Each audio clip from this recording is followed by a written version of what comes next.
Hello everyone and welcome to my third and final part of my Pixar movies ranking 2020. So, I'm sorry it's taken me a few days to get to this, but unfortunately I've had to work the past few days, so that's been a bit of a annoyance, but never mind, I'm here now. So, I have done the first two parts of this list already. I decided to split this into 3 videos because there's 23 movies. So it would just be easier that way. So I wouldn't have to worry about time pressure when I'm talking. Anyway, so just to recap my list so far, unless you haven't seen my videos already, the first 2 parts. 23 was Cars, 22 was Cars 2, 21 Monsters University, 20 Cars 3, 19 Brave, 18 The Good Dinosaur, 17 Ratatouille, 16 Finding Dory, 15 Onward, 14 Toy Story 4, 13 Coco, 12 The Incredibles 2, 11 A Bug's Life, 10 Up, and 9 Monsters Inc. So, let's kick this off. The top 8 of my list. Okay, number 8 is da-dun-dun-da-da, The Incredibles. Woo! The original Incredibles movie from 2004. Oh, I tell you what, I love this film. Ever since I first saw The Incredibles in the cinema back in 2004 when I was 7 years old. Wow, this movie is just great. It's just fantastic. It's taking something that's really interesting in the sense of a family dynamic and also the idea of superheroes and combining those two things together to create a pretty sweet-ass film. I mean, a lot of the film is focused on Bob, the father of the kids and the husband to Helen, but I love the idea of how the superheroes had to basically go into hiding and become anonymous because of a legal incident which was caused unintentionally so by Bob, Mr. Incredible. Some of the stuff in the first act could be a little bit lengthy. I think maybe some kids might find The Incredibles a bit long, but I really like it, and I think that it works. I mean, the whole montage, the black and white montage with all the legal stuff, that may go over some of the younger audience's heads. But, it certainly did when I was younger. But, generally speaking, this is such a fantastic film. It is beautifully animated. It really is incredible, no pun intended. The characters are just really good. You've got Bob, Helen, Violet, and Dash, and the baby Jack Jack. They're all such an interesting family and how they are very dysfunctional at first because... especially the kids, because Violet, she's her powers represent her adolescence. You know, she turns invisible and she wants to hide away. She's not very confident. And then Dash is very hyperactive, being a young boy who can run very fast, and he does learn to grow up a little bit and appreciate his family a bit more. And the baby Jack Jack, well, it's not revealed until late in the day what his powers are. And obviously Bob is strong man who has to carry and provide for his family, and Helen is able to stretch. So all the powers that they have are in relation to their values in the family and what they have to do to support each other. And I really like that. I mean, obviously the other characters don't join in till a bit later, but it's still interesting to see their dynamic play out. I really like Frozone as well, even though he's not in this one as much as the sequel. But I think Samuel L. Jackson was just perfect for this role, and the "Where's my supersuit" scene, that's just classic. I also like the villain Syndrome. I think Buddy Syndrome, he's a very good character. How he idolizes Mr. Incredible at first, and then he decides, you know what, you can't count on anybody. It's time to be self-reliant. He seems to be like this sort of nerd tech genius who can invent things, which is really cool. And he tries to use his technology to overthrow supers and prove that he can be the best super, and obviously he tries to basically get revenge on Mr. Incredible after all these years, which is interesting. Voiced by Jason Lee, actually, who's surprisingly very good actually in this role. I like the woman Mirage. She's a very good character. How she has her change of heart, and I think the movie is paced rather well considering it's quite long. It's for a Pixar film, it's long. It's like 1 hour 50 minutes. It's quite lengthy, but I really like it. The action scenes in this movie are fabulous, and the film score by Michael Giacchino is amazing. It has this sort of 60s jazz vibe, which I really like, and that continued for the second film as well. And The Incredibles is it's an amazing film. It's very funny. There are a couple of minor things I had with it, but generally I really love this film, and it is definitely one of the best Pixar movies out there at the moment, and forever will be. It's a movie that I grew up with, and when the sequel came along after 14 years, I was so happy because it had been so long, and I'd given up on the idea of a sequel. But no, the original Incredibles is the better film for me, and I will always appreciate it for what it did. And I remember going to see it, actually. I was taken to see it as a kid with my parents and my younger sister. We went to watch it. It was such an amazing experience, and oh god, it's just so good. And I like the ending as well with Jack and Syndrome when he discovers his powers. And also the character of Edna Mode. Oh gosh, she's so funny. She's just such a funny character. Voiced by Brad Bird, actually, the director, who does return to voice her in The Incredibles 2. But Edna is just hilarious. You know, darling, yes, much better than those horrible pajamas he used to wear. Don't make me beg, darling, I won't do it, you know. She's so funny. And how she designs all the suits with all this technology. There is a kind of inspiration of James Bond about The Incredibles. The fact that they go to Namanison Island, which is a sort of an island in the middle of nowhere, surrounded by all this technology, and these people who have all these technology, like Syndrome has his technology and his rockets and everything that he's made, and the Omnidroid, and then obviously Edna, who's not on the island, but she has her technology and making the suits and everything. So she's a bit like Q from James Bond, if that makes sense. Syndrome, you could perceive him as somebody who is a bit like a Bond villain in that sense. So there is that nice sort of inspiration, and especially with the volcano being there, it did remind me of the Bond movie, You Only Live Twice, which was really nice to see.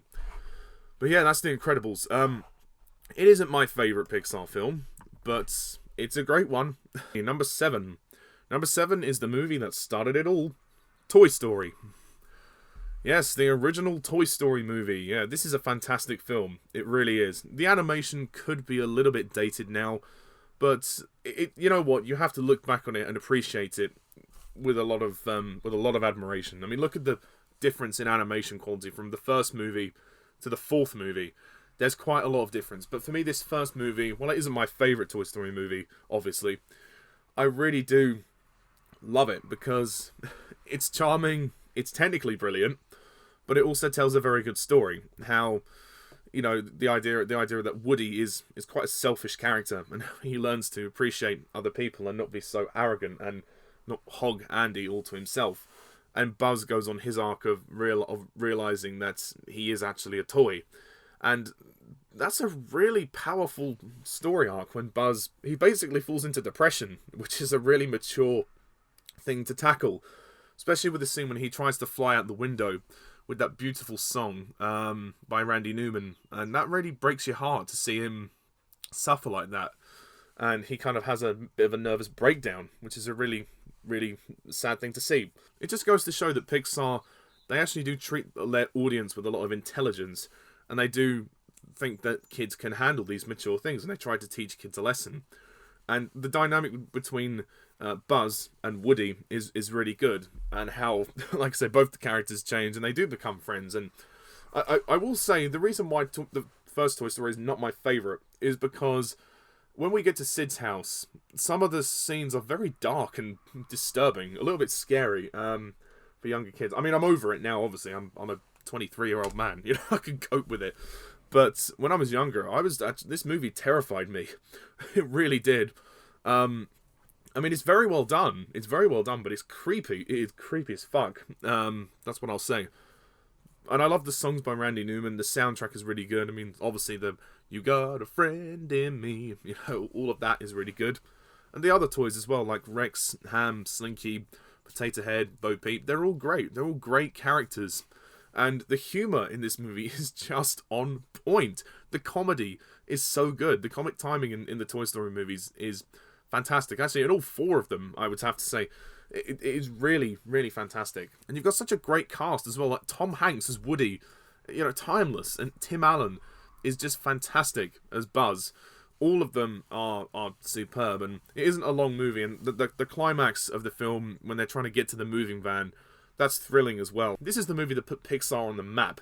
They've done quite a few short films before Toy Story, But this was the movie that really made them big, and I can definitely see why. And I think this movie definitely won some Academy Awards, and it deserved them. It's not my favourite of the series simply because it's not as ambitious as the next two movies, but I do take it over the fourth one because I think the script is strong, and I think better than the fourth.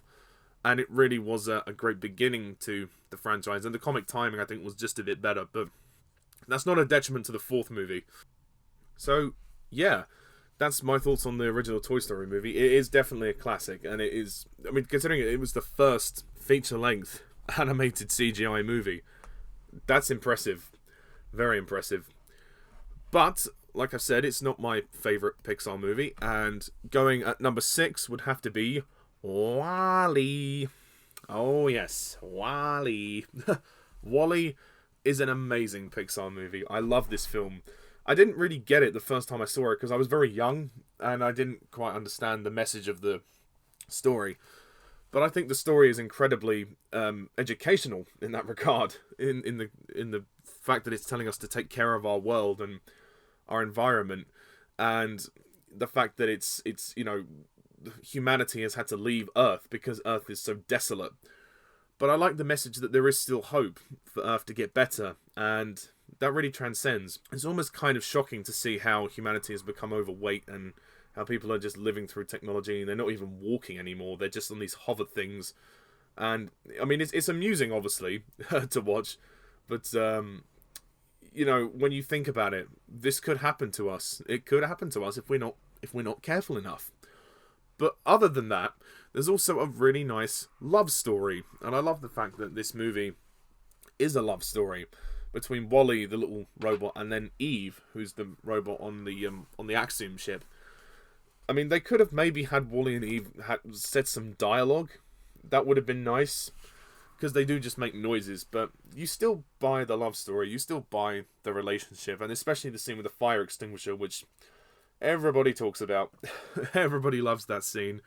It is certainly a very classic moment. This movie is incredibly emotional in that regard. The love story is very, very well done.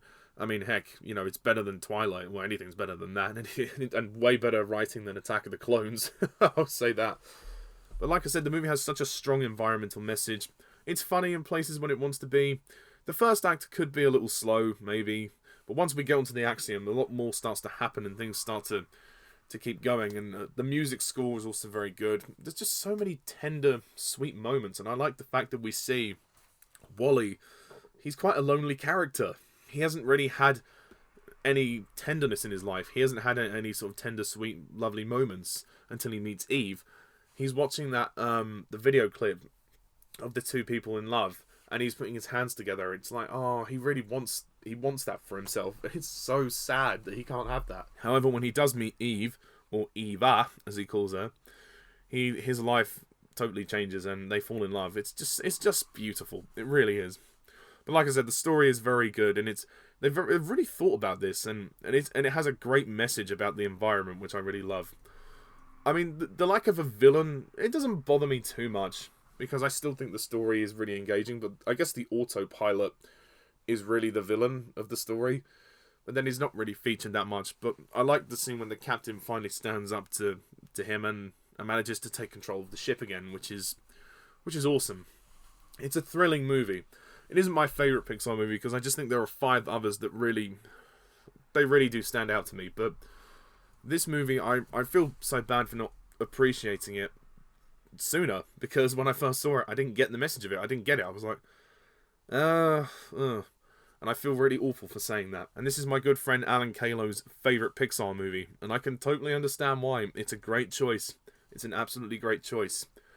And I just love it. I love the characters. I love everything about it. It's perfectly paced at 90 minutes. Although, like I said, the first act is a teeny bit slow, but nothing major. It's not as slow as fucking Cars. I mean, God, that movie is a real slog to get through. Yeah, WALL-E, absolutely brilliant Pixar film, definitely. Number 5.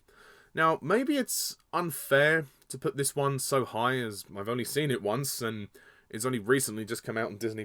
Number 5 would have to be Soul, the latest Pixar film. Unfortunately, the movie did not see a theatrical release due to the coronavirus pandemic, and I will just warn you that I will be going into spoilers when I talk about this, so if you haven't seen the movie, I would probably cover your ears just for a few minutes. Soul is a wonderful film. This movie was everything I thought it would be and more. I loved this movie so much. On a technical level, again, showing how far Pixar have come since 1995, it's really incredible to see that they're still making technically brilliant movies, but also they haven't lost any abilities with their storytelling. And Soul tells quite a profound story, and it gives you a chance to kind of change your outlook on life, and that's exactly what it does for the character of Joe Gardner, who's the main protagonist. He's obviously a musician. He's trying to make himself more successful in life, but he hasn't stopped to appreciate the little things in his life that make him great. And he realizes that through his friendship with 22, the lost soul. And I love their relationship. It is so good, the way he's trying to sort of mentor her about life and everything, and how she's trying to find her place in life, and yet she can't. She feels like she's a screw-up. She feels like she's not good enough. Really delves into a very existential theme, and it's quite a profound thing for Pixar to do. But that's why I love Pixar as an animation studio, because their filmmaking, they're so brave. They take risks, even if they don't work. They take risks. But I think these risks paid off. And I genuinely thought at the end Joe was going to die and accept that he'd lived his life and he changed his outlook on his life. But no, he got a second chance, and he got a second chance to look at his life and appreciate what he has, which I love, which includes his mum and his dad and everything he's done, and obviously being a teacher as well, being a music teacher. He stops to look at that and appreciate his life. My one nitpick with Soul would have to be some of the supporting characters. I think some of them are a bit forgettable. Like, I mean, most of them are called Jerry, which is kind of the issue as well. I wouldn't have probably called them all Jerry, because it's hard to tell who's who sometimes. Terry is interesting, though. I love the world building, and when we come to this sort of state of limbo, when Joe's soul is out of his body, and when he meets 22, it's a really good, it's a really well thought out world, and the colours and everything, the design is beautiful. It's a really colourful looking film, which I really appreciate. Not quite as colourful as Inside Out, but still a very well designed world. And like I said, the story is very profound, and it did something really good. I really liked the scene as well when Joe was in the body of the cat, and then 22 was in his body, and he was trying to teach her about his life, which was obviously wrong, and he was supposed to be teaching her about life in general and finding her spark in life.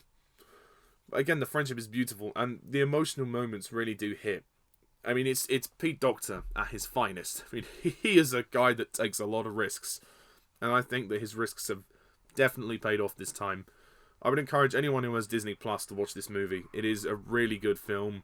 Like I said, it might be unfair for me to rank it this high because I've only seen it once, but honestly, this movie did things that I did not expect it to do, and it was very profound.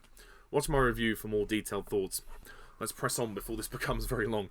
Okay, so number 4 would be Toy Story 2. Toy Story 2. Well, what can I say about this one other than I love this movie. Toy Story 2 is everything a sequel should be. It basically raised the bar. And I know that when they were making this movie, there were several production issues. They had to basically start again. And they had like 9 months to animate this movie before its release. So Pixar were working flat out to get this movie done, because they were just so worried that they weren't going to make a film that was as good as good as the first one. And for me, they made a film that was better than the first one. It was incredible. What I love about Toy Story 2 is that it literally raises the bar. This movie is on a much bigger scale. It's a much more of an adventure, but I still like that they haven't compromised the story. And the story obviously being Woody trying to find his identity. Where does he belong? Does he belong in a museum and with his Roundup gang, or does he belong with Andy, where he's always been? And that's the dilemma he faces, and I think it's a very emotional dilemma for him to go through. As well, the character of Jessie, she has quite an emotional backstory, and the When She Loved Me scene is definitely one of the best scenes Pixar has ever created. It's just so beautiful. It's just the song and the animation, and considering it came out 22 years ago now. Sorry, I keep forgetting it's 2021. Considering that it came out 22 years ago, it still looks amazing, and it's aged like a fine wine as far as I'm concerned. And obviously you can watch these old Toy Story movies now in HD, which is really quite something. The Prospector's story is really interesting because he despises the fact that he never got sold. You know, nobody bought him. They were just left on the shelf to be wasted, and this museum is a good chance for them to be admired by millions of generations, and all they have to do is stand behind glass. So it's an interesting dilemma. You can't really hate any of the characters for their moral positions. Like Woody obviously makes a choice, and he says to Jessie and Bullseye, you know, come with me, come and be with me and Andy, and we'll have lots of fun over the years. And the Prospector's like, no, we ain't having that. So yeah. And I also like the addition of Emperor Zurg, and I think it's so funny when he says to Buzz, I am your father. Ripping off the Empire Strikes Back, which I think is very funny. The movie's funny. It is, for me, funnier than the first one, 10 times funnier. And the music, I think, is also very good. The constant theme that plays, the dun dun dun dun dun dun dun dun dun dun dun dun dun dun, just amazing. And I know they reused it for Toy Story 4, I think, at one point. Buzz is great in this movie as well. He takes on much more of a leadership role, and he tries to help Woody realise that he's a toy, much like the same way that Woody made Buzz realise that he was a toy in the first film. Some of the characters, like Mrs. Potato Head, she's kind of wasted, and like Bo Peep, she's also a little bit wasted. Maybe they could have joined in on the adventure, but nevertheless, there were a lot of characters going along already, so I suppose Pixar were up against it, making this film. I love the fact that some of the others got more to do, like Rex, Potato Head, Ham, Slinky, and obviously Rex, you know, playing the video game. That opening is a really good opening. The fact that it is then revealed to be a video game, I thought that was funny. It's paced really well, and Al McWiggum is also he's a funny character as well. The guy dressed as a chicken. That's amusing. Score by Randy Newman is great. All the songs are great. Woody's Roundup stuff is great. It's a great sequel, and it really pushes the characters to the edge in terms of their moral dilemmas, and also keeping the same amount of emotion and sentimentality that we had from the first movie. But also, what they added was some bloopers. They actually animated some bloopers for the end of this movie, much like they did with A Bug's Life and Monsters, Inc. They do this for Toy Story 2, and I think it's hilarious. I really want Pixar to go back to doing this, because it was just such a lovely touch. I mean, they kind of did it for Inside Out, but not really. Anyway, Toy Story 2, it's a fantastic sequel. Really, really awesome film. Anyway, so the top 3 now. This is where it gets serious. Number 3 is Toy Story 3. Yes, Toy Story 3. This, for me, is my favourite Toy Story movie. And not a lot of people may put this as their favourite, but for me it is my favourite. This movie had the balls to go dark. Very dark in places, actually. Especially towards the end, when they almost get chucked into the furnace. I mean, jeez, that was emotional. This movie nearly had me in tears during that scene. That was really powerful. And also the Goodbye Andy scene was very good. And the idea of just kind of the themes of growing up and coming of age and moving on, and it's all beautifully explored in Toy Story 3. And that was the whole point of the story. Andy had grown up, and the toys needed to find out their purpose in life. Like, what do they do now that he's grown up? They try going to the daycare centre, which is run by Lotso Huggy Bear. I think that's his name, Lotso Huggy Bear. And Lotso, again, it's hard to hate Lotso for what he's doing, because he's got a lot of emotional baggage with him as well. Previous owner, Daisy, had unintentionally left him behind, and then she'd replaced him, and he always held that resentment, and he was like, toys are just meant to be thrown away, they're just not useful anymore. So he has a real emotional backstory as well. I think it's incredibly well written. The dramatic tone of this movie is superb. It's not all dark, and it's not all doom and gloom. There's a lot of comedy as well, like the Spanish buzz. One could argue it's kind of unnecessary, but I actually quite like it. I think it's funny, especially when he rescues Jessie from the rubble. I think that is quite funny. The music score is also very good. The songs are good, although there's not as many songs in this one. There's the We Belong Together, which is in the credits. And obviously, you got a Friend in Me montage at the beginning. Some would say this is the perfect ending for Toy Story, and yes, I probably would agree with that, even though I do really like Toy Story 4, but this to me felt like the genuine ending of the Toy Story trilogy at the time, though now it's a quadrilogy. One thing I would say is my only flaw is that I think there's too many characters in this film. They add a lot of like new toys. Obviously, because they go to the daycare center, there was going to be more characters and more toys. The only ones who I really care about are Barbie and Ken. They are very funny. I like Barbie and Ken. When Ken is trying on all the outfits to the song, freak out! That really made me laugh. And when they try and escape Sunnyside, they come up with this really elaborate plan to escape prison, which I think is really, really entertaining and very clever. Mr. Potato Head especially getting some very funny moments as well. And also the little girl Bonnie as well, who inherits the toys from Andy. She's a lovely little girl. She gets a bit more focus in Toy Story 4, obviously. But in this one, I like her very much. She's very cute, and she definitely inherits the toys with loving grace. I think the themes of this movie speak to a lot of people, and it's the most relatable Toy Story movie, I think, because it is about growing up, moving on, realizing that, bad things happen. The real world is a bit dark, but sometimes we have to let go of our childhoods, and we have to move on. And the idea of passing the torch as well. I think the themes are just incredible in this one, which is why it's my favourite. And it is very funny. It always entertains me. And like I said, this movie had the balls to go dark. It made us think that the toys were going to die in the furnace. And they take their hands and they accept their fate. I mean, God, I'm almost going to get welled up thinking about it now. But yeah, this is a fantastic movie. And I would, if you haven't seen it, God, you need to watch it. It is so good.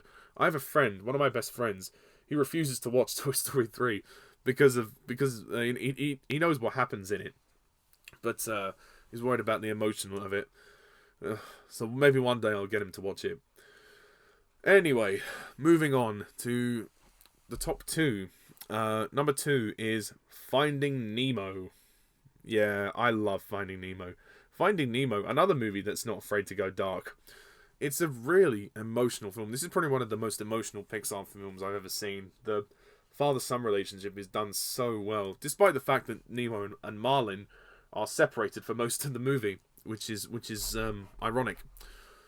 But the animation, oh god, it's so gorgeous. Everything underwater just looks so good, and the characters in this film are just wonderful.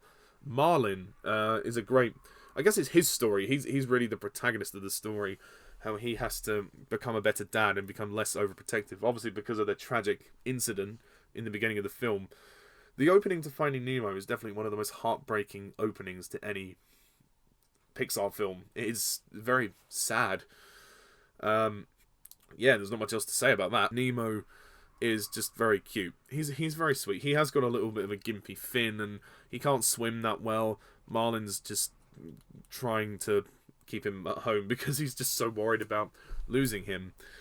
But he obviously needs to realise that, he needs to give Nemo the chance to grow and not hold him back so much. So again, the relationship is done so well. Dory is also a fun character as well. She's a really interesting character. She's not just comic relief. She does have her dramatic moments. But obviously she has short-term memory loss, so that really affects her abilities to help Marlin at times, and then he does try to get rid of her, which is a real shame. And then Marlin grows to appreciate Dory by the end, which is good.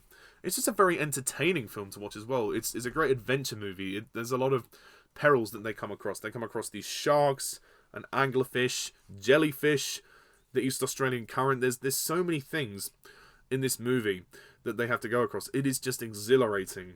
I also like the tank gang. They're really good. Like Gil, Bloats, Gurgle, all of those characters. Jacques the crab, Bubbles, and then obviously Nigel the pelican. He's a very good character too.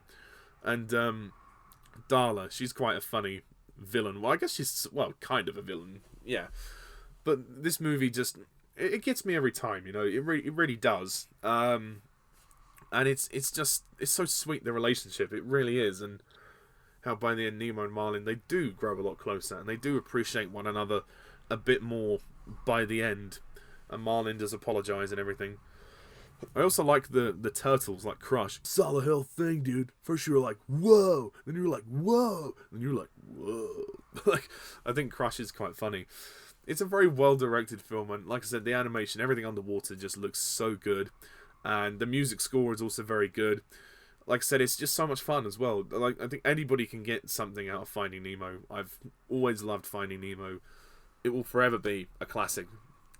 But of course, my favourite Pixar film, as everybody knows, is Inside Out. This movie is phenomenal. This movie is an absolute masterpiece. I love Inside Out. No, I adore Inside Out. This movie delves into something that is really interesting. The idea of emotions and how the brain works, really. How we literally, most of the film takes place inside the mind of this little girl called Riley, and how her 5 main emotions have to keep control of her. Of course, there are several more emotions, but to simplify it, they've picked out 5 sort of big ones, and the world building for Inside Out is incredible. The way they establish this idea that, you know, she has islands of personality, she has a subconscious, she has all like these memories and everything. It's really intricate and very well done. Pete Docter directs it superbly. The music by Michael Giacchino, oh god, it's so good. This movie made me cry. It really did. With the idea that Riley needed to feel sad to feel happy, and that her emotions needed to work in flux with one another. Riley was too happy, and you know, sometimes being happy all the time can damage you. Being too much of one emotion is damaging, which is why we need to experience happiness as well as sadness and fear, anxiety, and anger. You know, all of these things need to work together to make us human, and that's the lesson that Joy needed to realise. And, you know, people could complain, oh, Joy was too much of a bitch to sadness. Well, that was the point, because she needed to realise that Riley needed sadness in order to work, to function properly. And it's very sad to see how Riley does almost fall into depression, and she does eventually snap out of it when she breaks down in front of her parents and says, I miss home, I want to go home, I'm sorry, and everything. Luckily, her parents are very understanding, and she has a great relationship with parents, and then obviously her mind manages to fix itself, which is really good. There's also a lot of funny moments in this, especially with the character of Bing Bong. He's a really charming character. But this movie is all about the emotion. I mean, literally about emotion. Like, Pixar have messed with our emotions so many times before, but this time they've broken the fourth wall and actually done something like this. The dinner scene is actually a good example of Riley's first sort of deterioration in her mood, which is interesting. But it happens, though. It's common. It happens in everybody around 11, 12, you know. When we start going through puberty, it's just... it's kind of all over the place, really. And I know, I mean, obviously I'm a guy, so I can't speak for how it is for girls, but I imagine girls find it difficult as well. I mean, anybody would. It's just a part of human life. But this movie is also very entertaining as well. It's very thought-provoking, and it's entertaining, and it really is something special. And the characters of the emotions are very well voiced and very well played. I mean, they give emotions. That's really impressive. And the comedy is good. I think the comedy works really well. For me, this is just a beautiful film. It is beautifully written, beautifully directed, beautifully acted, and beautifully animated. Really just superb. It's something that you have to see to believe. A lot of people have compared this to something called Numbskulls. I've never seen that film, so I can't really say how it compares, but I'd like to think that Inside Out took an idea and did something original with it. And to me, this is the crowning jewel of Pixar. I have not seen a better film from them, and I will be stunned if they can top this. It is so good. And yes, I do actually own the score from Michael Giacchino. That score is beautiful. Anyway, I think I've rambled on long enough. I'm so sorry that it's taken me so long to get through this. But anyway, just to clarify, my list. So, at the bottom, 23, Cars. 22, Cars 2. 21, Monsters University. 20, Cars 3. 19, Brave. 18, The Good Dinosaur. 17, Ratatouille. 16 Finding Dory, 15 Onward, 14 Toy Story 4, 13 Coco, 12 The Incredibles 2, 11 A Bug's Life, 10 Up, 9 Monsters Inc., 8 The Incredibles, 7 Toy Story, 6 WALL-E, 5 Soul, 4 Toy Story 2, 3 Toy Story 3, 2 Finding Nemo, and 1 Inside Out. Breathe. Sorry. Oh, I've been talking for such a long time. I won't keep you any longer. I want to thank you all very much for listening to me ramble on for so long. Please leave your rankings down below. Let me know what you think. If you do disagree with me, that is fine, but please be polite about it. Any hostility or nasty comments will be removed. Anyway, thank you all very much for watching, and as always, I'm Mr. TARDIS11. See you soon. Bye for now.